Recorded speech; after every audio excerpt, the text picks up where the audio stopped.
다시 한번 좀 정리를 해보도록 하겠습니다. 대구 예. 경북 지역의 후보별 집계 결과부터 잠시 보시겠습니다. 예상했던 대로 이재명 후보가 과반 득표율을 유지했습니다. 대구 경북 지역의 이재명 후보가 51% 예, 51.12% 득표율 5,995표죠. 예, 그렇습니다. 그리고 이낙연 전 대표가 3,284표로 27.98%로 2위를 차지했습니다. 예. 그리고 3위는 추미애 전 법무부 장관이 차지했는데요. 1,741표로 14.84%를 기록했습니다. 예, 그리고 앞선 지난 충청권 지역에 이어서 누적 집계 결과도 발표가 됐는데요. 현재까지 지역 순회 경선 결과 누적 집계 결과 이재명 후보가 27,046표로 53.88%. 예, 그리고 이낙연 전 대표가 14,125표로 28.14%로 2위를 기록하고 있고요. 추미애 전 법무부 장관이 3위를 기록했습니다. 4,360표로 8.69% 기록했고요. 정세균 전 총리가 3,134표로 6.24% 4위 기록했습니다. 그리고 5위가 박용진 의원이고요. 그리고 6위가 김두관 의원으로 0.97% 기록했습니다. 예. 충청권에 이어서 대구 경북 지역에서도 이재명 후보가 과반의 득표율을 기록하면서 압승 구도를 계속 이어갔고 이낙연 후보가 이제 2위를 계속 유지했고 3, 4위가 이번에 좀 바뀌었습니다. 예. 추미애 후보가 3위로 올라선 그 결과가 나왔는데요. 현장 잠깐 가보실까요? 네, 걱정했던 것보다는 조금 더 나았던 것 같습니다. 그러나 아직 많이 부족합니다. 남은 일정 계속 최선을 다하겠습니다. 네. 네, 질문 주시죠. 걱정했던 것보다 조금 더 나았다고 하셨는데 예상한 게 어느 정도? 그것 다 예상을 그렇게 숫자로 정확히 한 것은 아니고요. 네. 그 남은 일정 최선 다하겠다 하셨는데 앞으로 어쨌든 또 따라잡아야 될 그 분량이 많은데 어떻게 하실 건지? 네. 그 숫자로 자꾸 물으시는데 그거보다는 각 지역별로 또 이제까지 해왔던 방식을 혹시 개선할 여지가 있는가 봐가면서 최선을 다하겠습니다. 하나만 더 하겠습니다. 내일 슈퍼위크 60만 예. 그거는 좀 자신이 있으신가요? 예. 좀 기도하는 마음으로 기다리겠습니다. 네, 하겠습니다. 네, 고맙습니다. 예, 1, 2위 그 득표율 격차는 충청권에서 26%포인트 차이가 났었는데요. 5% 정도로 근소하게 살짝 득표율은 살짝 좁히긴 했습니다만은 전체적으로 이제 대동소이한 득표율 격차를 보였고요. 근데 이제 이낙연 후보가 저렇게 웃으면서 말씀하시고 예. 생각보다 잘 나왔네 표정이잖아요. 저 가는 이유가 예. 뭐냐면은 저희가 아까 이야기했지만 TK고 이재명 후보의 고향이다 보니까 표 차이가 더 벌어질 걸 내심 가장 걱정했던 게 이낙연 후보일 거예요. 생각보다 예. 왜 저래 됐느냐? 이게 충청권에서는 이재명 후보가 55% 얻었어요. 충청권 고향이 아닌데. 근데 이번에 고향에서는 51% 얻었잖아요. 예. 이낙연 후보는 28% 똑같아요. 그런데 이제 왜 그런 이렇게 됐냐? 추미애 후보가 많이 가져가 버린 거예요. 같은 TK끼리. 그러다 보니까 이낙연 후보 입장에서는 적어도 표 차이는 뭐 좀 낮지만 적어도 생각보다는 적게 졌다. 내일도 만약 강원도에서도 이 정도라면 그 다음에 다시 말씀드리지만 내일 발표되는 선거인단 투표에서 적어도 지난주 8일 날 수요일 날 발표했던 의원직 사태가 영향이 좀 있을 거라는 기대가 섞여 있네요. 그렇게 된다면 이재명 후보가 50만 표 가운데 25만 표 이하로 떨어지면 적어도 40%만 잡을 수 있다면 호남에서 노려볼 수 있다는 그런 내심의 계산이 깔려 있어서 웃으면서 좀 말씀하신 걸로 저는 그렇게 해석을 해요. 예, 유 교수님 예. 어떻게 보십니까? 좀 그러니까 추격의 오늘- 발판을 마련했다고 볼 수 오늘 있겠습니까? 대구 경북의 이제 그 흥미로운 현상은 추미애 후보가 예. 상당히 올라갔다는 거죠. 그러니까 이게 전 두 가지로 분석이 되는데요. 하나는 그러니까 그런 사람들이 있었어요. 그러니까 추미애 후보와 이재명 지사의 그 지지층들이 사실상 겹치는 측면이 없지 않아 있습니다. 그래서 내가 추미애 후보 찍으면 이재명 지사 과반 안 되는 거 아니야? 이렇게 얘기하는 사람도 있다는 걸 제가 들었거든요. 근데 이제 지난 충청권에서 이제 54% 과반을 넘었으니까 난 추미애 후보 찍을래. 뭐 이런 사람들이 사실상 나타났던 것 같고 그것이 있고 두 번째로는 뭐냐면은 뭐 대구라는 측면도 있고요. 작용했고 두 번째는 저는 윤석열 리스크 효과도 상당히 컸다고 봅니다. 그러니까 추미애 후보가 법무부 장관 시절에 이제 윤석열 전 총장과의 추윤 갈등 속에서 상당히 추미애 장관이 윤석열만 어떻게 이렇게 키워주는 거 아니야? 이런 비난과 비판이 있었던 게 사실이 아닙니까? 민주당 내에서도 그런 얘기도 있었고 그러나 최근에 윤석열 전 총장의 리스크가 현실을 하고 가시하면서 그때 추미애 장관이 했던 게 맞지 않아? 이런 얘기들이 이제 나오기 시작하고 그런 부분들이 실제로 추미애 전 장관이 외롭게 그 당시 검찰 집단하고 싸웠는데 그것이 어떻게 보면은 대단한 것이다. 그래서 추미애 장관이 맞다, 옳다 이러한 부분들이 같이 결합하면서 이 권리당원들에게 이 표들이 간 것이 아니냐라는 생각이 듭니다. 상당히 높은 표를 얻은 거죠. 이게 14.84%면 예. 상당한 표죠. 그러니까 그래서 이제 결국 이제 이렇게 되면 이낙연 후보는 이제 이재명 지사가 좀 지난번보다 2~3% 적게 얻었으니까 좋은 거 아니냐 그런 내심의 표현도 했지만은 또 다른 측면에 봤을 땐 추미애 장관이 쫓아오는 이런 측면도 생긴 거예요 이게요. 예. 이제 물론 이제 내일 뚜껑을 열어봐야겠지만은 제가 말씀드린 부분들이 영향에 의해서 표심이 좌우했다면은 뭐 윤석열 전 총장의 리스크 이런 부분도 현실한 문제 그리고 이제 권리당원들 개혁성이 강한 권리당원들이 추미애 쪽으로 가는 문제 이런 부분이 있다 그러면은 상당히 내일 선거인단 경선에서도 추미애 후보가 상당히 약진할 수 있는 예. 그런 가능성이 보이는 거죠. 하여튼 그렇게 예. 볼 수 있습니다. 예, 추미애 후보가 약진한다면 이재명 경기지사가 노리고 있는 결선 투표 없이 본선에 가겠다. 이건 또 어떻게 전망하십니까? 추미애 후보 약진하게 되면은 그게 만약에 크게 약진 폭에 따라 다르겠지만 크게 약진하게 되면은 일단은 그 이재명 후보에게는 좋지 않은 거죠. 그러니까 2, 3, 4, 5, 6을 합한 것이 50% 넘어야 되잖아요. 그래야 그 이재명 후보가 노리고 있는 과반으로 해서 결선 투표 없는 경선 완성이라는 게 완주라는 게 경선 이긴다는 게 불가능해지는 구도로 가는 거예요. 그러니까 이재명 후보 입장에서는 이게 약간 추미애 의원의 선전이 때로는 좋기도 하고 이낙연 후보를 견제해 주기 때문에 때로는 또 나쁘고 그래서 어떻게 보면 일정한 수준에서 머무르 주는 게 이재명 후보 때는 최고 좋은 거죠. 예. 그런데 이제 그게 이제 뭐냐면 이낙연 후보가 스스로 올라가게 된다면은 아니면 정세균 후보가 올라간다든가 그러면 이제 결선 투표 가능성이 생기는 거지만은 추미애 후보는 사실상 이재명 지사하고의 겹치는 부분이기 때문에 만약 결선 투표를 가상입니다만 그럴 때 과연 이낙연 후보에게 추미애 지지자층이 가겠느냐 그럴 가능성 상당히 적은 거죠. 근데 아까 초반에 이제 의원님께서 이제 내일 얘기를 좀 하면요. 어차피 예. 이게 테마니까 내일 얘기를 좀 하면은 내일 보면은 투표율이 워낙 높잖아요. 지금 네. 높기 때문에 50만 이상의 선거인단들이 투표를 내일 했다고 보여지는 거죠. 네. 내일 선거인단이 할까지 합치면 64만 명이죠. 그렇죠. 굉장히 높은 거죠. 그렇기 때문에 중요한 포인트는 제가 봤을 때 그 이재명 지사와 이낙연 후보의 이제 내일은 퍼센트도 중요하지만은 몇십만 표가 중요합니다. 그게 수가 왜냐? 중요하다는 그렇죠. 말씀이시군요. 내일은 64만이기 때문에 예. 이재명 지사가 25만 표를 가져가느냐, 아니면 뭐 20만 표 이하를 가져가느냐. 그 차이는 왜 그러냐면 만약에 이재명과 이낙연의 내일 얻은 표수가 10만 표 이상이 돼버린다면 굉장히 크지 않습니까? 그러면 사실상 호남으로 갔을 때 2차 선거인단 49만 뭐 권리당원 20만이라 할지라도 이게 뒤집기가 간단치 않다.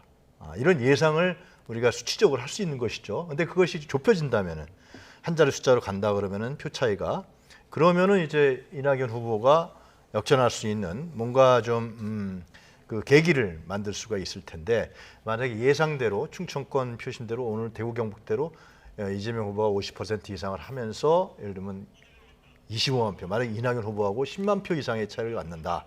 그러면은 사실상 지금도 어젠가요 그저께 그 무등일보 여론조사에서 예, 이제 그 지금 이재명 네. 예, 지사가 지금 잠깐 주셨다고 생각합니다. 브리핑을 하고 있어요. 예. 어쨌든 아직도 일정이 많이 남아 있기 때문에 저희가 할 수 있는 최선을 한 순간까지 마지막 순간까지 하도록 하겠습니다. 네, 감사드립니다. 질문 주시죠. 네. 뭐 그런 요소도 있고 또 뭐 당에 대한 뭐 기존의 세력 관계들도 사실은 무시할 수 없는 측면도 있고요. 우리 추미애 후보께서 다른 지역보다 아마 이제 좀 많이 받으신 것 같습니다. 뭐 그런 요인도 있고 결국은 이제 앞으로 많은 수의 선거인단이 남아 있기 때문에 뭐 이건 극히 또 일부여서 앞으로 저희가 어떻게 하느냐가 더 중요하겠다 이렇게 생각하고 있습니다.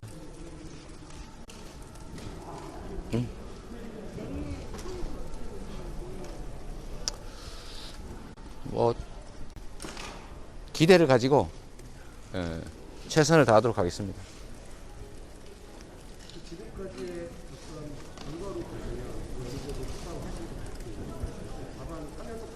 네. 뭐 저희는 기대는 합니다만 뭐 그렇게 됐으면 좋겠다는 소망을 하고는 있긴 한데 뭐 결과는 알 수 없는 것이고 혹시 우리 언론인들께서 아시면 저한테 몰래 좀 알려주십시오. 네, 여기까지 하겠습니다. 네, 그래요. 고맙습니다. 여기서.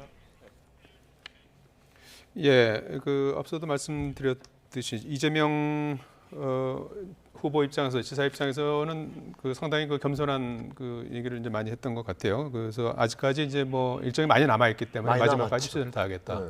이런 언급을 많이 했고요. 남았잖아요. 예. 지금 선거인단이 200만 명이 조금 넘고 몇 명이나 투표할지 모르지만 지금까지 표를 개표한 게 깐 이른바 계산한 게 4만 8천 표예요. 4만 8천 표. 4만 8천 표니까 얼마 안 되는 거죠. 근데 다만 이게 4만 8천 표 얼마 안 되지만 흐름을 여론 추세대로 가는 흐름을 보여주고 있으니까 이재명 후보 입장에서는 그대로 투영될 것이다. 내일 강원도를 비롯해서 내일 또 그 선거인단 투표도 이 트렌드 그대로 유지될 것이라는 낙관적인 전망을 기대를 하는 거고 예. 이낙연 후보 입장에서는 어떻게든 말씀드리지만 적어도 50만 표 가운데 이재명 후보를 40%로 묶을 수 있다면 20만 표 이하로만 떨어뜨리고 자기가 30%로 올라가면 적어도 20만 표 자기가 10몇만 표 정도 된다면 추석 이후에 있는 호남에서 16만 표가 걸려 있으니까 거기서 자기 모든 걸 걸고 하면 추격 가능하다. 그 계산법이 부딪히는 거죠. 지금. 예, 그러니까 뭐 내일 강원 경선도 그렇고 1차 선거인단 투표도 그렇겠지만 얘기해 주셨던 것처럼 추석 이후에 호남도 또 최대 승부처로 꼽히고 있지 않습니까? 이낙연 전 대표 보면 민주당 경선의 이게 최대 포인트는 결선 투표에 가느냐 안 가느냐입니다. 예. 이게 가장 중요한 거거든요. 이재명 지사가 계속 앞섰기 때문에 여론도 그렇고 과연 이낙연 후보가 2등을 하면서 의미 있는 2등을 하면서 결선 투표 가느냐라는 문제인데 근데 이제 그 추미애 후보가 좀 올라왔지만 다른 후보들의 갖는 득표율은 이제 저조하단 말이죠. 그렇기 때문에 이낙연 후보가 스스로 약진하는 수밖에 없어요. 단일화 그런 것도 의미가 없거든요. 그래서 아까 말씀드린 바와 같이 내일 이제에서는 퍼센트도 중요하지만은 몇만 표 차이느냐, 10만 표 나느냐 안 나느냐. 그건 아까 이제 말씀하다 제가 약간 잘렸는데 그것은 그 10만 표 이상 차이가 난다 그러면 먼저 안 난다고 하면 재역전의 발판이 되고 결선 투표 가능성이 있지만 만약에 10만 표 이상 차이가 난다 이재명과 이낙연이 그러면 지금의 예상대로 호남에 가서 그걸 뒤집을 수 있겠냐라는 부분에 대해서 이제 상당히 우려 섞인 목소리가 나올 수밖에 없는 것이죠. 왜냐하면 며칠 전에 무등일보인가요? 그쪽에 여론조사 보니까 이재명과 이낙연의 여론조사 10% 이상 차이가 나요. 실제로 호남에서요. 예. 물론 권리당원이 20만이고 이제 2차 선거인당이 49만이라고 그러지만 그 정도로 만약에 10만 표 이상을 이낙연 후보가 뒤집을 만한 그런 대세냐라는 것은 아직까지 호남에서 큰 흐름은 아니라는 거죠. 그렇기 때문에 내일 이제 저는 내일 사실상 민주당 경선에 상당히 큰 윤곽과 결정 포인트들이 나온다. 저는 그렇게 보고 있습니다. 예. 그래서 이제 이낙연 후보가 결선 투표 가서 이길 수 있느냐 아니면은 진짜 10만 표 이상이 나서 상당히 어려운 상황으로 가느냐 이런 점들이 아마 내일 5시, 6시에 결정나지 않을까 생각합니다. 오늘 이 투표 결과도 지금 현재 투표가 지금 진행 중이죠, 선거인단 지금은 투표는. 강제 ARS죠. 그러니까 온라인 투표는 8월 9일 날 다 자발적 온라인 투표를 했고요. 예. 이제 그때 못하신 분들에 의해서 이제 ARS를 보내서 그 ARS에서 투표하는. 그래서 그게 한 10% 정도로 예상하고 있는 것 같아요. 예. 그러니까 70.3%는 온라인 이틀 동안 한 거니까 굉장히 많이 한 거죠. 엄청나게 한 겁니다. 예. 실제로 자발적으로 예. 굉장히 많이 한 거고, 그리고 이제 1차 선거인단의 특징은 각 캠프가 굉장히 모집을 아주 제일 많이 할 시기였어요. 예. 그렇기 때문에 내가 많이 했다 이제 얘기는 많이 있는데, 이제 그런데 이제 선거인단은 당원들하고 달리 이제 일반 국민들이잖아요. 일반 국민들이거든요. 그래서 물론 이 투표에 대한 그 참여에 대한 의사는 이 스마트폰, 휴대폰으로 했습니다. 자기가 직접 했습니다. 그러나 이제 국민이기 때문에 이 국민들은 아무래도 일반 국민들은 유권자들이기 때문에 여론에 지금까지 나온 여론조사의 비율과 어떤 경향성으로 짐작하는 것이 좀 맞을 수가 있겠죠. 그러나 물론 이제 이낙연 후보의 결연한 국회의원 사퇴 발표 이런 부분들이 어떻게 영향을 미칠까는 좀 봐야겠습니다만은 현재로 봤을 때는 내일 선거인단의 결과 뚜껑을 열어봤을 때 지금 추세대로 갈 가능성도 상당히 있다. 단지 이제 추미애 후보가 약진한 문제 그런 네. 부분들은 포인트가 될 것이고, 정세균 후보 3회에 정세균 후보가 좀 떨어지지 않겠냐. 물론 조직은 다 좋아요. 근데 예. 선거인단은 좀 제가 말씀드린 것 같이 일반 국민이기 때문에 더더욱더 여론의 흐름에 영향을 받지 않겠냐는 생각을 좀 합니다. 예. 예. 그런 점은 내일 경선 결과 또 선거인단 개표 결과가 상당히 주목되는 것 같아요. 그렇죠. 오늘까지 이제 그 누적 집계 결과도 나온 상황이고, 내일 이제 64만 명이 참여한 선거인단 개표 결과도 내일 이제 개함이 되는데요. 그러니까 교수님께서도 정확히 설명해 주시지만 다시 한번 제가 쉽게 설명하면 64만 명 가운데 50만 명이 이제 투표를 한다고 가정하고, 지금은 45만 명이라니까 오늘까지 하게 되면 50만 명이라 치면 50% 25만 명이잖아요.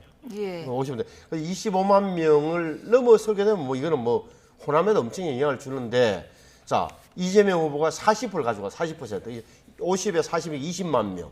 그럼 이낙연 후보가 30% 하면은 15만 표. 20만 표 대 15만 표, 5만 표 정도 차이밖에 안 나게 되면 이낙연 후보로서는 굉장히 성공인 거예요. 왜? 이 5만 표 차이를 가지고 다시 호남에 내려가서 뭔가를 해볼 수 있는데, 교수님께서 말씀하셨는데 이게 5만 표 이상이 아니라 더 10만 표 정도 난다면 호남에서 16만 표 중에 아무래도 그렇게 다는 못 가져간단 말이에요. 그러면 16만 표가 있는데 거기서 크게 비슷비슷해진다면 이 격차를 못 좁힌다는 그런 의미에서 내일 표차가 상당히 중요한 거예요. 5만 표냐, 몇만 표냐, 10만 표를 넘느냐가 굉장히 조심해서 유심히 봐야 될, 관찰해야 될 대목이에요.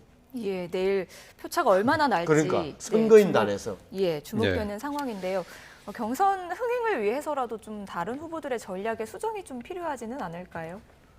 그렇죠. 근데 지금 뭐 할 수 있는 전략의 수정이 제가 봤을 때는 크게 없을 것 같습니다. 그러니까 어떤 이번에 경선 레이스에서 어떤 유의미한 결과를 내세우냐라는 측면이 있죠.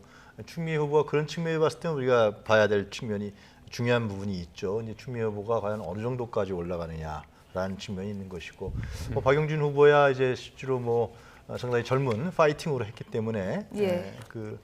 경선을 완주한다 그러면 상당히 민주당의 지킴이가 되는 그런 측면이 있을 것 같아요. 네. 예, 내일 또 개표 결과가 상당히 주목이 되는군요. 오늘 추미애 후보에게 또 네. 역전을 허용한 정세균 후보가 내일 또 그렇죠. 정세균 다시 또 후보가 반전을 제가 할수 있을지. 듣기로도 하여튼 예. 굉장히 초반에 조직을 많이 가동해왔고 1차 선거인단에서 많은 조직, 그쪽 캠프 얘기를 제가 믿을 수는 없습니다만 하여튼 간에 예. 상당히 많은 조직을 통해 선거인단을 모집했다 그러는데, 과연 이제 그 선거인단들이 과연 누굴 찍을 거냐 이거는 두고 열어봐야 알 것 같습니다. 권리당원도 몰랐거든요. 예. 권리당원도 몰랐고. 자, 민주당 경선 소식은 여기서 마무리하고요. 여야 경선이 한창인 대선 전국에 고발 사주 의혹이라는 대형 변수가 등장했죠. 예, 그렇습니다. 어제 공수처가 김웅 의원실을 전격 압수수색하면서 여야 공방이 거세지고 있는데요. 먼저 이야기 들어보고 오겠습니다. 고발을 받자마자 바로 그 다음 날 의원회관에 와서 야당 국회의원의 사무실을 뒤진다는 것은 있을 수가 없는 야당 탄압의 명확한 의도를 가진 것이다. 초안을 정점식 당시 법률지원단장이 담당 변호사에게 전달됐다는 사실까지 드러났는데 이러면 이미 국민의힘이 공모으로 참여하게 된 것입니다. 예, 자, 신 의원님. 예. 이 대선 6개월 앞두고 공수처가 전격적인 압수수색을 한 것을 두고 이제 국민의힘은 이제 야당 탄압이다 이렇게 반발하고 있고요. 민주당은 이제 국정조사까지 거론하고 있는 상황이에요.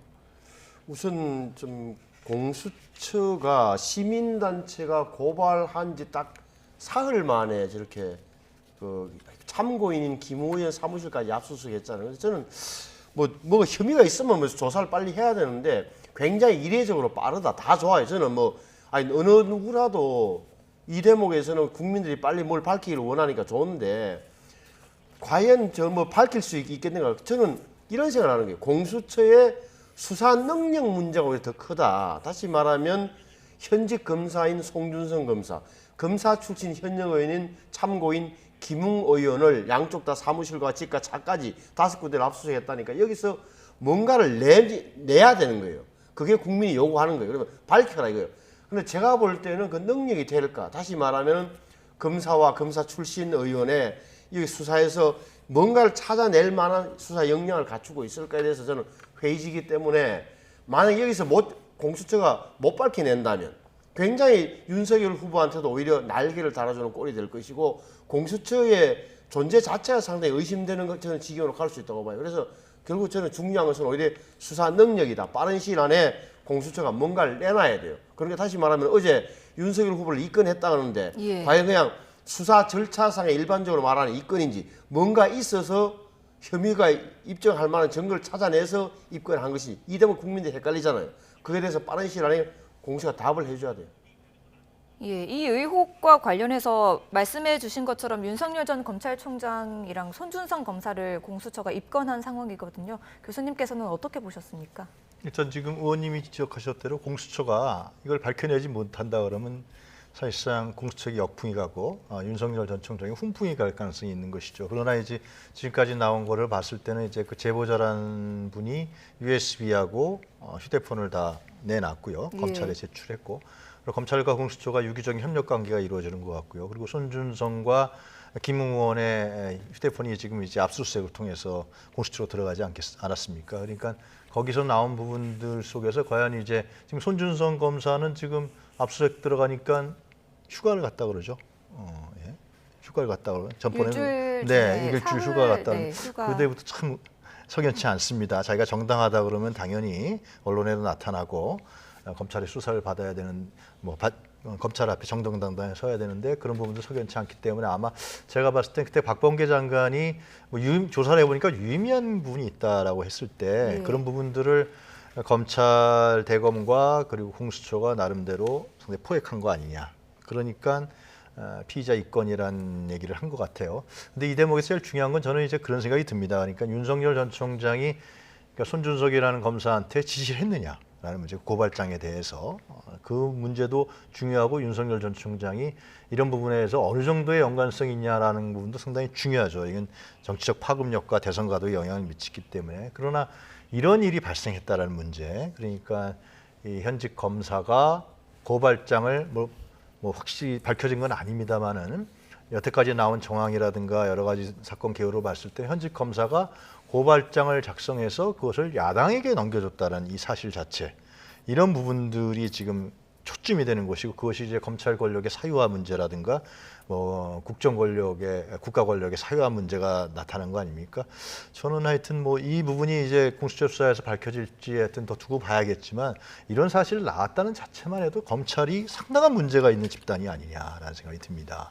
어떻게 검찰에서 이런 일을 할 수 있을 만큼 그 조직이라든가 검찰 문화라든가 아니면 검찰총장의 하향식 위계적인 이러한 질서 이런 부분들이 이게 그래서 이제 박범계 장관이 검찰에 명운이 걸려 있다는 얘기를 했는데 저는 검찰 집단에 상당히 아주 전근대적이고 아주 권력화되어 있는 그렇기 때문에 검찰 개혁이라는 문제가 다시 한번 국민들 입장에서 나올 수밖에 없는 물론 이 사건의 결과를 더 두고 봐야겠습니다만은 예. 그런 점들이 더 중요한 초점이 되지 않을까 저는 생각합니다. 예.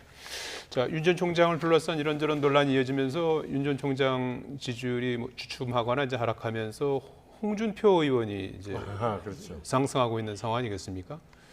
한때는 뭐 이게 이제 뭐 역선택이다 이제 이런 부분도 있었는데 실질적으로 이제 거기에 따라서 약간의 이제 지지율이 좀 이동하는 그런 흐름도 좀 보이고 있는 상황 아니겠습니까? 그러니까 처음에 사실은 홍준표 후보에 대해서는 사실 역선택이 좀 있었다고 봐야 돼요. 그러니까 민주당 지지자층에서 역선택, 그러니까 홍준표 후보의 본선 경쟁력이 약하다는 판단하에 역선택을 했다기보다는 가장 비호감인 민주당 지지자 입장에서는 가장 비호감인 윤석열 후보를 공격하는 홍준표 후보가 더 나아 보였던 그런 효과 때문에 지지도가 올라갔는데 그게 밴드웨건 효과라고 그래서 좀 나아지니까 그 국민의힘 지지자층에서도 이 봐라 윤석열 후보에게 실망했거나 어찌되면은 좀 유보적인 그런 계층들이 홍 후보 쪽으로 다시 몰리게 되면서 이렇게 자꾸 커지는 그런 형국이에요. 지금 정확히 말하면은. 네. 근데 과연 홍준표 후보가 윤석열 후보를 완전히 대체할 만큼 커졌느냐 부분에 대해서 저는 아직은 그렇지는 않다고 봐요. 왜냐하면 가장 유심히 봐야 될 부분이 국민의힘 지지자층 안에서의 두 사람의 격차예요. 예. 지금도 보면 그래도 그 부분에 있어서는 윤석열 후보가 좀 많이 앞서 있다고요. 물론 예. 홍준표 후보가 많이 따라간 것은 사실이지만 아직도 격차는 존재한다. 고대목 하나 국민의힘 지지자층 내부에서의 홍윤 지지율 또 하나는 이재명 후보로 뭐 거의 뭐 만약에 민주당 후보가 확정되고 나서 이재명 후보를 민주당의 이재명 후보를 이길 사람 누구냐 윤석열이냐 홍준표냐 유승민이냐 여기에 따라서 또 한 번 더 지지율은 또 요동칠 겁니다. 예. 그러면 이번 의혹 때문에 빚어진 일시적인 현상인지 아니면 홍준표 의원이 대세론을 굳힐지 교수님은 어떻게 보십니까? 저는 YTN에 한 달 전부터 출연할 때보다 홍준표를 주시해야 된다라는 얘기를 많이 했습니다. 그런데 그 상당히 제가 봤을 때는 유의미한 지지율을 보이고 있어요. 의원님이 분석하신 대로 아직은 국민의힘 지지층 내에서 윤석열과 홍준표 후보하고의 차이가 있습니다. 그러나 그 차이가 굉장히 좁혀지고 있습니다. 제가 본 통계에 의하면은 여론조사 수치를 보면은 9월 초에만 해도 한 5대1 정도의 차이였는데 그 이후부터 홍준표 후보가 따라붙으면서 이제는 뭐 과반으로 2분의 1로 따라붙고 그 다음에는 최근 여론조사 봤을 때는 한 10% 정도 내외의 국민의힘 지지층이 그러니까 그 차이가 줄어든 겁니다. 윤석열과 홍준표. 그러니까 중요한 사실은 국민의힘 지지층에서의 이동하고 있다라는 상당히 이동하고 있다. 그 이동하기가 쉽지 않거든요. 왜냐하면 한번 마음을 준 사람한테 정치인한테 갑자기 이동하기 쉽지 않거든요. 정치했다 이동하는 게 원래 이제 여론조사에서 나타나는 수치인데 홍준표 후보한테 이동하고 있다라는 중요한 사실이 보이는 것이죠. 여론조사에서 뭐 범보수 진영에서 홍준표 후보가 골든크로스를 최근에 이뤘다라는 게 이제 나타나는 것 같은데 저도 이렇게까지 홍준표 후보가 급작스럽게 올라갈 거라 상당히 일찍 온 것 같아요. 그 변화가. 그런데 이제 제가 봤을 때 홍준표 후보를 봤을 때 왜 이렇게 오르느냐라는 문제에 대해서 국민의힘 지지층도 그렇게까지 이동하지 않는데 그 이유는 홍준표 후보의 나름대로의 자기 지지층을 형성해 버렸습니다. 그것이 이제 무서운 건데 그러니까 간단하게 말씀드리면 홍준표 후보가 선동을 잘해요. 아주. 그러니까 5년 전에 홍준표와 지금의 홍준표는 달라졌습니다. 그래서 민주당에서 홍라땡이라고 얘기한 부분들은 상당히 안이한 판단이라고 생각이 들고 낭만적인 판단인 것이고요. 5년 전에 홍준표 막말 논란하고 이제는 달라진 거예요. 예를 들면 지금 뭐 상당히 가려운 부분을 많이 긁어주고 있습니다. 일면적인 부분만 끌어내는 건데 민노총 문제라든가 사형제 문제라든가 또 국회의원 수를 팍 줄여야 된다는 문제라든가 그걸 전면화시켜서 해결해야 되는데 일면적인 부분만 끌어올려서 그걸 갖고 선동적 얘기를 하면서 이 사회적으로 불만인 부분들이 붙게 만드는. 저는 거기서 홍준표의 지지율이 올랐다고 보여지는 것이죠. 상당히 좋지 않은 행태는 건 분명한데 거기 속에서 이제 국민의힘 지지층들이 윤석열 아니야, 홍준표야 이렇게 이동하는 그런 효과까지도 같이 누리는 상당히 홍준표 후보가 제가 보기에는 상당히 그동안에 낙선한 이후에 고단위 전략을 마련한 게 아니냐 저는 그런 생각이 듭니다. 예의 주시해야 된다 이런 말씀인 것 같고 지금 저 국민의힘 대선 주자가 12명 아닙니까? 12명이죠. 다음 주 수요일 15일에 8명으로 압축하죠. 네, 8명을 줄이고 여론조사로 하는 겁니까? 그거는 이제 원래 100% 여론조사 여론조사 했죠? 하기로 했다가 20% 당원 투표를 넣기로 투표를 했어요. 넣기로 했죠. 20% 당원 투표, 예. 80% 일반 국민 여론조사. 예, 그래서 거꾸로 8명으로 줄이고. 여쭤봐야 될 것 같은데 4명 누가 탈락할 것 같습니까? 아, 그건 제가 알 수 없고, 그건 제가 모르겠어요. 12명이라서, 그건 제가 모르겠어요. 그러니까 이야기할 수도 없고. 그러니까 이제 8명에 줄이고, 10월 8일 날 다시 4명으로 줄이죠. 그때는 8명에서 4명으로 줄일 때는 아시는 대로, 그건 이제 30대 70, 30% 당원, 70% 여론조사 이렇게 돼 있어요. 네. 그래서 4명에서 다시 11월 5일 날 1명으로 줄이고. 네. 이것은 누가 8명에 들어갈까요? 순위가 중요하겠죠. 순위가 예. 누가 1등을 하느냐, 윤석열이냐, 홍준표냐. 아, 순위도 나옵니까? 순위 나오죠, 당연히. 득표율이 나오죠. 8명만 나오는 게 예, 아니고. 예. 그래서 그 순위가 유리한 후보가 유리하다, 불리하다 뭐 그런 분석까지 나오는 거 아니에요? 과연 지금의 경향성을 홍준표 후보가 1위를 하는 것이냐, 아니면은 윤석열 후보가 1위를 지키느냐. 이런 부분들, 특히 이제 윤석열 리스크가 좀 현실화됐기 때문에 유승민 후보는 또 최재형 후보는 이제 워낙 좀 그 처음에 화려한 분위기에 비해서 많이 죽어 있단 말이죠. 뭐 그런 부분들이 중요한 게 아니냐 저는 생각합니다. 예. 예. 15일부터 이제 국민의힘 원래는 사실은 순위하고 득표율은 공개하지 발표를 않게 안 하고 공개를 안 하는데 네. 지난번에 아시는 대로 공개 안 하도록 돼 있던 당 대표 경선 날 당일 날 이미 문자로 올 정도로 보안 의식이 약해야 된 거예요. 네. 민주당은 안 나왔잖아요. 근데 이게 왜 그러냐면은 자 1위를 누가 했고 얼마하고 지지율이 얼마였고 이게 여론조사 결과까지 나오게 된다면 이 향후에 영향을 미치게 되는 거예요. 그래서 예. 이거는 사실은 당 중앙선관위에서 굉장히 신경을 써서 철저히 보완을 해줘야 돼요. 공식적으로는 알려주지 않게 돼 알려주면 있습니까? 안 돼. 예. 네, 어쨌든 국민의힘도 이제 1차 컷오프를 하면서 이제 또 경선 분위기가 좀 더 달아오를 것 같습니다.